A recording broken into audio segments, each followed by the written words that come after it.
Hi everyone, I'm Amelia Jason and I'm 21. My childhood wasn't happy. My dad, Davis, and I didn't get along. We used to be close, but everything changed when he divorced my mom and left us with a lot of financial problems. It felt like he abandoned me, like I didn't matter to him anymore. He started a new life, focusing on himself, his hobbies, and dating. After the divorce, my mom, Rose, and I had a tough time. We went from having a good life to struggling to make ends meet. My mom, Rose, worked incredibly hard to take care of us after my dad left. She never gave up, even when things were tough. She started a small business and worked tirelessly to make it grow, and it did. Our lives went from being difficult to being comfortable again. It was amazing to see my mom's strength and determination. But then, something unexpected happened. My mom got sick. It was a big shock for us. The person who had fought so hard for us was now fighting a serious illness. It was a tough time, but we were determined to support her through it. My mom's illness turned our lives upside down. I took care of her and hoped she would get better. We tried everything, but sometimes things don't go as planned. Sadly, my mom passed away, leaving a huge gap in my life that can never be filled. As her only child, I had to face the difficult time after her death alone. While I was grieving, I found out that she had left her house to me. It was her last gift, showing me how much she loved me and the life we shared. When I entered the house, now mine, it felt like my mom was hugging me one last time. The house held many happy and sad memories of our time together.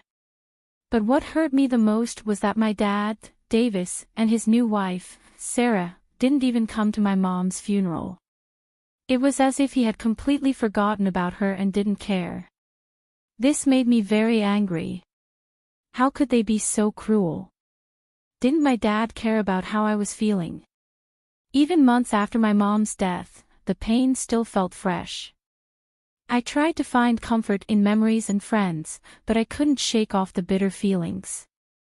The house my mom left me was beautiful, but it reminded me of her absence. I tried to make peace with the memories and make the house my own, but it took time.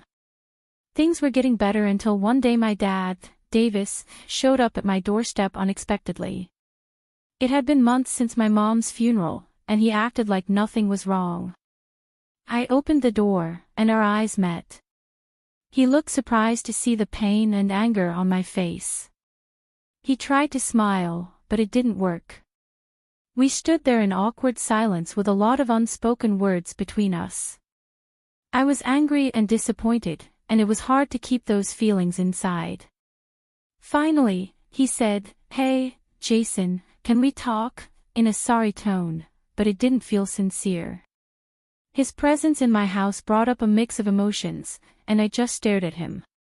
I wasn't fooled by my dad's weak attempt to make things right. "Don't pretend to apologize, Davis." "I'm not buying it," I said. My voice was filled with anger. "You left us to struggle while you lived a life of luxury. Now you show up like nothing's wrong." Davis's face turned red with anger, and he became defensive. "You need to respect me, Jason," he said firmly. I laughed in disbelief. "Respect is earned, Davis. You lost mine when you abandoned us for your own desires. You can't demand respect after all the pain you caused." As we argued, I saw Sarah getting out of their luxurious car and walking towards us. Seeing her only made me angrier, reminding me how my dad chose a life of extravagance over his family. When she reached the doorstep, I said, "What brings you here, Sarah? You didn't even come to my mom's funeral, but now you're here." Sarah made a weak excuse. "We were busy, Jason.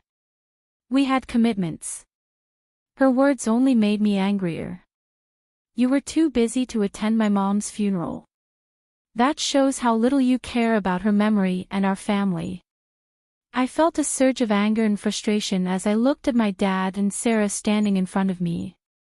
They were still the same selfish people who showed off their wealth and indulged in luxuries. Their presence in my home, acting like nothing was wrong, made me even angrier. "What do you two want from me?" I asked them. "Haven't you hurt me enough already?" My dad, Davis, said, "Jason, we need to talk. The truth is, our life isn't as great as it seems on social media. We're struggling financially, and we even need to sell the Aston Martin outside to get some money for something important." Sarah, who had been quiet until then, took off her coat, revealing her pregnant belly. I was shocked and angry. "You're telling me that you got someone pregnant who's young enough to be my sister? This is a sick joke, right?" I said, my voice filled with anger. Davis, now getting defensive, said some very hurtful things to me. His words were mean and unexpected, and I couldn't believe my father could be so cruel. "You think you're so smart talking to me like that? I left you and your mom because I couldn't stand being around someone as stupid as you. You're useless and hopeless. I didn't do anything wrong, so shut up." I was shocked and couldn't believe what I was hearing. I just stood there, refusing to accept that my father was speaking to me like this in my own home. "Get out," I said firmly. "Get out before I call the police. Leave my property." Davis smiled slightly and said, "Actually, that's why we're here." "What do you mean?" I asked, my anger rising again. "You're going to have to leave this house, Jason." "It's the only option," Davis said, his eyes gleaming with a sinister intent. I was furious, my heart racing with anger. "You're crazy, Davis. My mom gave me this house, the woman you abandoned. You think you can just take it away? Never. You think you deserve this house? Think again. This house is legally mine, and you can't take it away," I said, standing my ground. Davis sneered at me. "Are you sure about that, Jason? I have connections. I know the county clerk, and a simple phone call could make your name on that deed disappear." I was even angrier now. "How dare you?" He used his connections to manipulate the system and take what was mine. "You'd stoop that low to steal this house from me? You're no better than a common criminal," I said, my voice strong and forceful. They were taken aback by my intensity, but as they realized they weren't going to win, they looked nervous and scared. They knew they had underestimated me and my determination to protect what was mine and my mom's. With all my strength, I yelled at them to leave my property immediately. They turned pale and finally left the house they had tried to take. Even though he was scared, Davis still tried to intimidate me with threats of ruining my life. "You'll regret not listening to me, Jason," Davis said. "I tried to be nice, but you didn't want that. Just wait, you'll be begging for mercy when I'm done with you." After they left, I was left standing there, my heart racing with anger, frustration, and determination. I knew this battle was far from over. In the silence that followed, I felt a sense of urgency. I knew my father had more power and influence than I did, and his connections and willingness to bend the rules posed a big threat to my dreams of keeping this house. I understood it wouldn't be easy. This wasn't just a fight for a physical space, it was a battle against a system that favored the powerful and well-connected. But I wasn't willing to give up. I would fight hard to protect the legacy my mother left me. The house represented memories, love, and sacrifices. It was a symbol of my identity and my journey toward freedom. With newfound determination, I took a deep breath and prepared myself for the tough journey ahead. The fight for justice had just begun. Weeks after our confrontation, my father still sent me hateful messages and threats. I ignored them, knowing they were meant to hurt me. Instead, I collected evidence, saved every message, and wrote down every word he said. I knew I had to take action, so I went to the county clerk's office. This was the place where my father's plan could become a reality, but I wasn't afraid. I had to face the person who had the power to make decisions. As I entered the office, my heart raced with anxiety and determination. I approached the clerk's desk, where a middle-aged man with tired eyes looked up at me. "Excuse me, sir," I said. "I need to talk to you about something important." The county clerk looked at me with curiosity and skepticism, studying my appearance. "What do you want?" he asked gruffly. I gathered all my courage and poured my heart out to the county clerk, sharing my story and all the struggles my mom and I had faced. I told him about Davis's absence at my mom's funeral and the threats that still haunted me.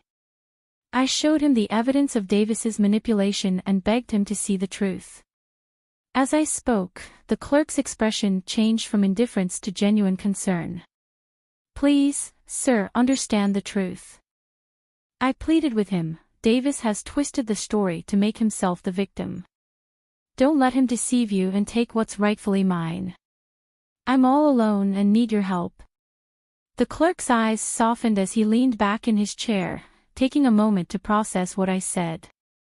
"I had no idea," he said, shaking his head. "I have a son around your age, and I can't imagine what you're going through.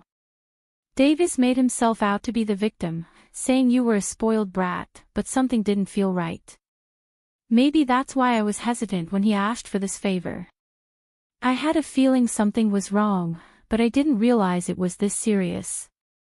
His words were like a shock to my already hurting heart, but they gave me hope that someone was finally listening.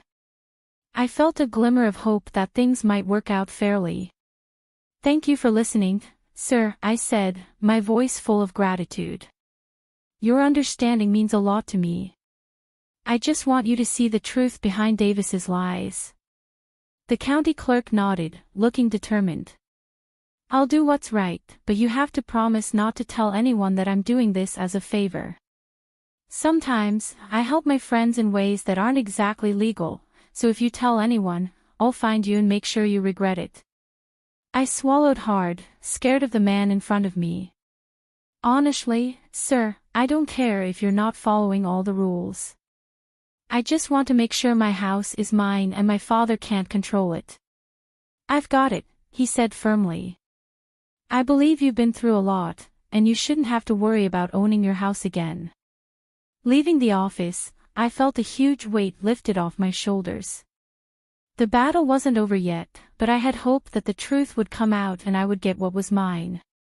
I went to my father's house, but it looked empty and abandoned. The fancy furniture was gone, probably sold to prepare for the new baby.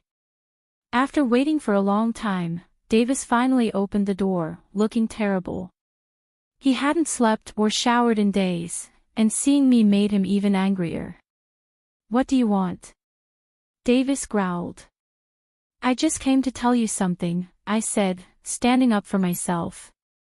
"I'm keeping the house, and you can't make me leave, so give up trying."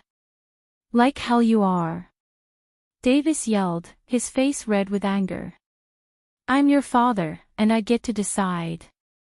"You're no father to me, just a pest," I shot back, my anger rising. Davis sneered. "We'll see about that. I always get what I want." I smiled, feeling triumphant. "I already talked to the county clerk, and he's on my side. I have the papers right here, and the house is mine." Davis's face contorted in shock and horror as he realized his plan was falling apart. He stuttered, trying to find words, but I just laughed, celebrating my win.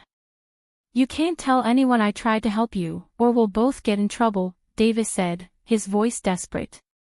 "Looks like you and Sarah need to start house hunting," I taunted, rubbing it in. Davis's face fell. "Actually, Sarah is leaving me. She's not happy that I couldn't get your house quickly enough, and she's given me an ultimatum." I shrugged. "That's tough for you." Davis's eyes begged me. "Jason, please let me move in with you. I can't take it here anymore. Everything is too much for me. I haven't slept or eaten, and Sarah is driving me crazy with her demands." I laughed. You're still acting like a child even at your age. You think I'm going to let you stay with me? Think again. Try a homeless shelter, they might have room for you. Davis's face twisted in anger. You're a heartless and thoughtless person. You'll regret this, Jason. I smiled. I'm not scared of you, Davis. You're getting what you deserve. Karma's a bitch, isn't it? As I walked away, I knew Davis's life was going downhill. He became a social outcast, and his alcohol addiction took over. I heard Sarah divorced him, took most of his money, and left him alone and hopeless in a hotel room, struggling to figure out his next move. But I knew I had one, and I was ready to fight for anything my mother left me. Davis would never dare to confront me with the same anger and entitlement again. I was no longer a kid, and I had a lot to lose. I'll fight for anything my mother left me, I said firmly. And if he's foolish enough to try me again, I'll make sure he regrets it.